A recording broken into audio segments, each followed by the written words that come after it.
Hi, this is Chinkitan, also known as Mr. Chink Positive. How's your day? I hope that you're doing great. If not, I hope that you're tuning in to my channel every single day so that you can get encouragement. And if you are going through tough times, especially if you are going to a time of addiction, na alam mo na ika nga ay addicted ka sa siguro pag-inom ng kape, addicted ka sa paglalaro ng games, this is the blog for you. I want to share with you on how to stop your addiction. May mga kilala ba kayong mga addict? Admit or not, kung wala kayong kakilala, tayo mismo ay addict. We are all addicted to something. Huh? Grabe ka naman, Chinky. Hindi naman ako addict. Hindi naman ako nagtitake ng drugs. Hindi naman ako umiinom. Well, for some people, ang addiction is drugs, alak, yosi, probably pornography, sex, pero may mga iba. Ito naman yung addiction nila. Some are addicted to lying. 'Di ba? Pleasing other people, buying stuff, shopping, pangungutang, computer games, drinking of soft drinks, kape, tsokolate, social media, at marami pang iba. Lahat tayo, we are all addicted to something. Anything that consumes our valuable time and distracts us from doing the more important thing or the most important things in our life are considered as what? Addiction.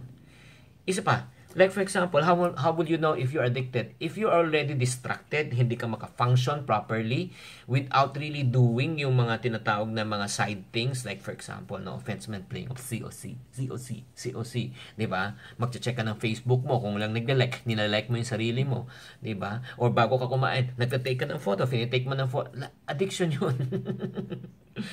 Ano kaya ang feeling ng isang addict? Well, kapag addict ka sa isang bagay, feeling mo, ito number one feeling na parang end of the world na ikamamatay mo kapag hindi mo nagawa yan sa isang araw. Okay. I would admit also, personally, addict ako, especially sa, I'm addicted in uploading videos. I'm addicted in writing. Kasi para sa akin, araw-araw yan. No? Ang tendency niya, nagiging dependent na tayo, nagiging parte na ng buhay natin yan, lifestyle. Actually, hindi lang parte ng buhay, kundi yan ay yung buhay mo. Recently nga, may nagtanong nga sa akin kung ano daw ang pwede niyang gawin para sa mga matigil na kanyang bisyo. Well, I want to share with you on some information on how you can really prevent or let's say avoid your addiction. Okay? I'm not only sharing this to you, I'm sharing this to myself. First thing that you need to do, okay, in order for us to really overcome addiction, number one is admit that you and I have a problem. You can never solve an addiction if you are in denial na wala kang problema. Yun naman ang problema ng mga addict talaga. Hindi ako addict, pero mukha naman siyang addict. We just need to be honest with ourselves that yun nga, and our loved ones, kung ano yung pinagdadaanan mo, that you have a struggle. Hindi mo matutulungan ang iyong sarili kung hindi mo talaga i-admit na may problema. Hindi ka pwedeng magpagupit kung sinasabi mo hindi mahaba ang buhok mo. Hindi ka pupunta ng doktor pag sinasabi mo wala kang sakit. Hindi rin kayo matutulungan o hindi rin tayo matutulungan na ma-overcome ang ating addiction kung hindi natin aaminin na tayo ay may problema. Huwag tayong matakot kung ano man sasabihin ng tao about our addiction. I'm sure that people around us are more than willing, no, to help us. Another step that you and I need to do is what? Aside from admitting, number two, you got to believe. Everybody say believe. Believe that you can get out of the addiction. Gaya nga ng sabi ko sa iyo, ang pagsisimula ng pagbabago ay number one, i-admit mo. Kaya nga dapat tayo rin mismo ang naniniwala na kaya natin malabanan at ma-overcome addiction na ito. Because if you yourself convince yourself, I don't think I can get out of this, I don't think forever na akong ganito, pinanganak akong ganito, yun naman lang buhay ko. You know what? You have already convinced yourself that you cannot change your state of situation. Very, very important na kailangan na maramdaman natin na hindi siya imposible, kundi posible. Hindi siya mahirap, pero gagawin natin siya ng paraan. Para wag kang magpadaan ba sa nararamdaman mo. We just need to do whatever it takes. Ito na lang, pag hindi ka pa rin kumbinsido na hindi mo kaya, isipin mo lang to. Isipin mo to, maigi ha. Pag-isipan mo ito. Ito lang pwedeng sabihin sa'yo. Ito yung katotohanan. Wala pang pinanganak na adik. Wala pa ako nakitang sanggol na adik. May nakita na ba kayong sanggol na pinanganak pa lamang ay marunong na tumoma, marunong na manigarilyo, maraming gumamit ng bawal na gamot, No. Naalala mo pa ba yung buhay mo nung ikaw ay bago ka manalun sa mga bisyong yan? Na ika nga naalala mo pa yung buhay mo na masaya ka, tahimik ka, fulfilled ka na, makakain ka lang, masaya ka na. 'Di ba? Kinaya mo naman na mabuhay ng simple. Bakit ba? Ano ba nangyari? Ba't ka nag-aadik-adik? 'Di ba? Kung kinayanan mo yan dati, pwede mo rin kakayanin. In other words, kung gugustuhin mo, 'di ba? Malalabasan mo yan. Kaya nga parati tayo may kasabihan kung gusto gagawa ng paraan, kung ayaw maraming dahilan. And then 2 more things para tayo maka-overcome sa addiction. You and also, hindi lang pwedeng sabihin mo, in-admit mo na, gusto mo na makawala, tapos naniniwala ka na, you create a specific plan. Gumawa ka ng plano. Like for example, yung what, why, when, how, who. Okay, ano itong mga what, when, why, how, who?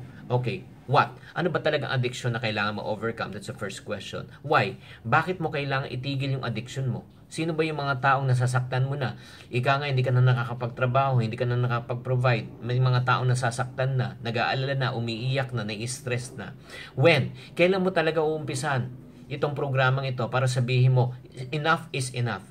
How? Paano mo maiiwasan? Ika nga, gumawa ka ng strategy para matuluyan mo matigil to. Like for example, kung ikaw talaga mahilig uminom, huwag ka na pumunta ng bar, huwag mo na samahan yung mga kaibigan mo tumador. Pag ikaw naman ay tumitira, huwag ka na pumunta naman dun sa place na pwede mo makabili ng mga mga gamit na yon, di ba? Kung ikaw naman addicted ka sa game, for a while na muna, huwag ka munang humawak ng computer, patanggal mo muna yung computer, tanggalin mo yung internet access mo sa phone mo, di ba? So, yung plano ba, meron ka dapat. And last but not the least, who? Sino ang makilala mong mga taong pwedeng makatulong sa'yo in order for them to become your what? Caretaker. In order for you to become your what? Encourager, your coach. Yung accountability partner. So, ito yung mga reasons ba na kailangan mong gawin. Steps. Okay? Again, the what, the why, the when, the how, and the who. And finally, I encourage you, once you have already set the plan, admit that you have a problem, believe that it can be changed, do it. Do it promptly and consistently. Hindi pwedeng by feel, hindi pwedeng pag feeling ko lang. No. Kahit di mo feel, gawin mo siya. You just need to do the step. Ask your accountability partner to call you from time to time to check you out if you're doing it. Ask your accountability partner to make you, di ba, do it even you don't feel like doing it. So, I hope this short video is able to encourage you. So, ito lang in closing, let me ask you, honestly, ito lang, nagpapatawa lang ako kanina pero ito naman seryoso. Are you really addicted in one thing that in your life? Again, it may be drinking, smoking, you want to quit, drugs, it's not helping you and your family, or probably you're addicted to pornography or sex. No? I ask you, kung sinasabi mong, yes, you admit already, the next question is, do you believe that you can overcome it?